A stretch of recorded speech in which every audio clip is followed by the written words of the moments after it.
ఏమైంది అనుకోనంటే పని ఇంపార్టెంట్. 16-18 గంటలు చదువుకి ఒక ఉద్యోగం వచ్చింది పోలీస్ డిపార్ట్మెంట్ లో. అది పక్కన పెట్టి నేను ఇప్పుడు పిచ్చోన్నా పని చేయాలనుకుంటే ఒకసారి ఆలోచించండి. మీరు ఇక్కడ చాలా మంది చదువుకునే వాళ్ళు ఉన్నారు, చాలా మంది గవర్నమెంట్ జాబ్ చేస్తున్నారు, ప్రైవేట్ జాబ్ చేస్తున్నారు, లక్షలు సంపాదించే వాళ్ళు ఉన్నారు. ఒక జాబ్ పక్కన పెట్టుకుని వచ్చి ఒక బిజినెస్ చేయాలనుకుంటే ఎంత ధైర్యం ఉండాలి.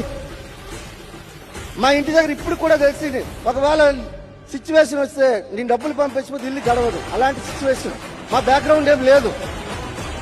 అట్లాంటి బ్యాక్గ్రౌండ్ నుంచి ఒక బిజినెస్ పట్టుకొని వచ్చి నేను బయటకు వెళ్ళిపోతే మా మేడం ఇలా తిలకం దిద్ది దాసు చలో బిజినెస్ చేయరా అని అంటదనుకుంటుంది ఆమె.